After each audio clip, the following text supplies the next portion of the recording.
Jelang putusan sidang Jessica besok, suasana makin panas setelah pernyataan mengejutkan yang disampaikan oleh pengacara kondang Hotman Paris Hutapea tentang kerelaannya menghadiahkan mobil mewahnya seharga 12 miliar rupiah jika ada yang membujuk saksi ahli kasus kematian Wayan Mirna Salihin mencabut pernyataannya tentang perkiraan waktu bubuk cyanida masuk ke dalam gelas es kopi Vietnam milik Mirna. Kini giliran pengacara Jessica Kumala Wongso Oto Hasibuan menyanggupi kesiapannya dihukum mati jika kliennya itu memang terbukti meracuni Mirna pada 6 Januari 2016 lalu di sebuah kafe. Lantas apa komentar Ibunda Jessica Wongso terkait putusan besok? Tidak, pokoknya kita udah sepakat bersama dengan Jessica, dengan keluarga. Satu hari pun kita akan banding. Dan itu saya tanyakan, itu kan haknya Jessica. Saya ngomong ini adalah berdasarkan keterangan Jessica pada saya.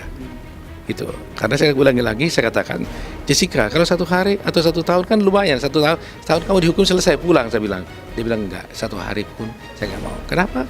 Karena dia bilang kalau 1 hari pun saya dihukum berarti saya bersalah, dan kalau dinyatakan bersalah berarti saya menjadi pembunuh. Untuk apa artinya saya hidup kalau menjadi pembunuh, padahal saya bukan pembunuh. Dia bilang. Kalau sampai ini dia dihukum, menurut saya ini itu tragedi hukum terbesar di Republik ini. Tante lihat kejadian ini ya, Tante sedih, hancur hatinya sama Bapak. Karena kan Jessica tidak berbuat, tidak melakukan, tidak bersalah kan gitu. Tapi kok dia diginiin gitu kan, ditahan gitu. Dan kenapa saya kaitkan ke Lamborghini? Karena masyarakat Indonesia ini saya perlu narik perhatiannya. Kalau saya hanya sekedar bikin sayembara tanpa ada daya pemanisnya, orang akan tertarik. Detik-detik jelang vonis hakim yang jatuh pada tanggal 27 Oktober besok, Arief Sumarko menaruh banyak harapan pada hakim yang berharap bisa menjatuhkan vonis dengan seadil-adilnya. Sebagai suami, Arief masih belum bisa menerima kenyataan harus ditinggal sang istri yang baru dinikahinya selama 1 bulan. Kandasnya mimpi merajut sebuah keluarga memaksa Arief mencari keadilan dengan terus mengawasi persidangan. Benarkah jika dalam benaknya Arief menginginkan hukuman yang setimpal atau hukuman mati? Ya setidaknya seumur hidup gitu kan. Ya kepergian dia ini, kita baru menikah sebulan lebih. Kepergian dia ini benar-benar menyayat hati gitu. Pada saat itu sendiri, saya sendiri yang nganter. Saya sendiri yang memastikan bahwa dia ada yang menemani. Saya sendiri udah bilang sama dia, saya akan menjemputnya gitu loh. Nggak nyangka dapat telepon yang seperti itu. Sampai sekarang pun kata-kata Hani itu masih teringat gitu. Bahkan waktu menjemputnya pun tuh ekspresi wajahnya Mirna tuh masih ada gitu, kayak nggak kehapus.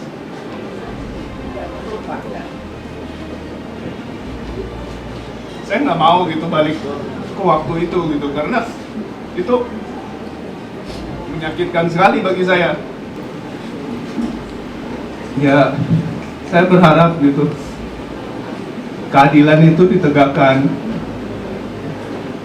karena kami sekeluarga tidak pernah akan merasa puas gitu.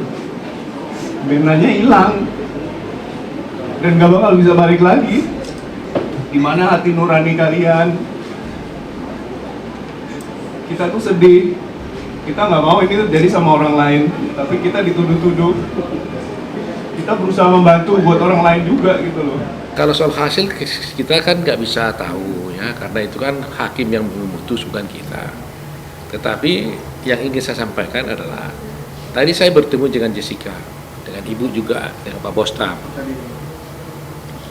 Jadi saya tanya kepada Jessica, bagaimana kamu Jess, pikiran kamu soal ini?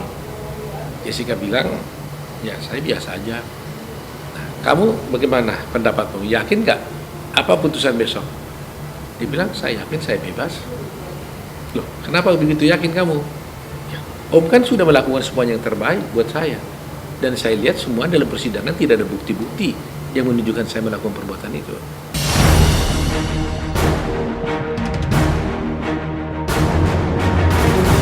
Ya, 1 hari jelang vonis hakim terhadap terdakwa Jessica Kumala Wongso, suasana panas muncul di luar arena sidang.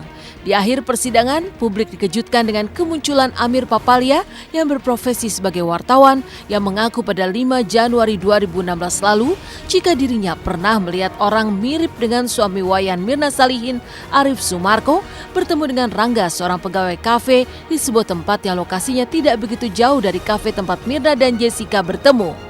Kemunculan Amir ini sempat diragukan pihak keluarga Mirna Salihin.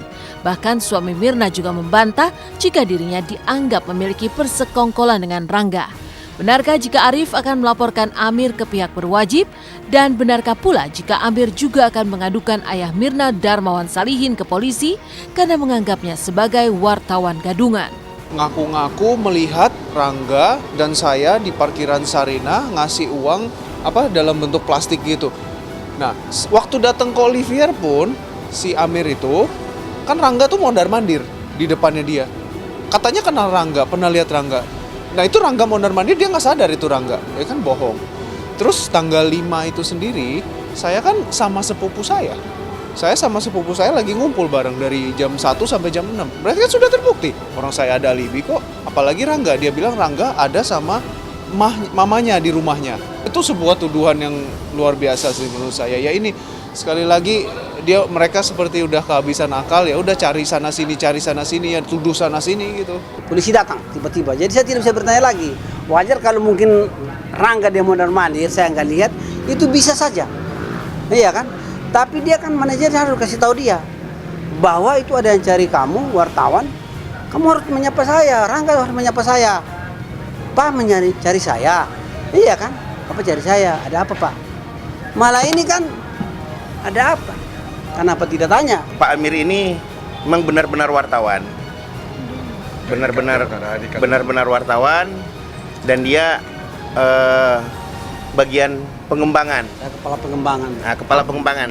Tidak tertutup kemungkinan akan melaporkan. Iya, yang mengatakan gadungan. Saya minta jadi saksi. Saya minta jadi saksi. Tanya cari Pak Yudi, pengacara Jessica. Saya berjuang terus sampai saat ini. Baru dia bilang saya perusahaan karya wartawan receh-receh, wartawan gadungan.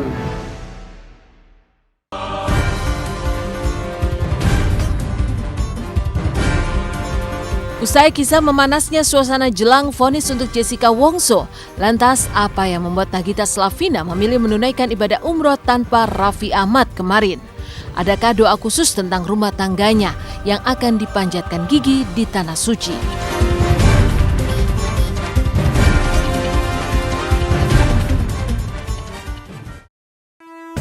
Selamat pagi pemirsa, kembali lagi bersama saya Mila Rahmawati. Pengakuan Amir jelang putusan kasus Jessica membuat panas suasana. Benarkah suami dari almarhumah Mirna Salihin ini pun buka suara menginginkan keadilan? Sementara itu di lain kisah, Nagita Slavina lebih memilih berangkat umroh bersama sang mertua Amika Nita. Mengapa Gigi tidak berangkat umroh bersama Raffi? Benarkah Gigi ingin mencari ketenangan dan juga jawaban atas semua masalah yang menimpa sang suami dan juga isu keretakan dalam rumah tangganya?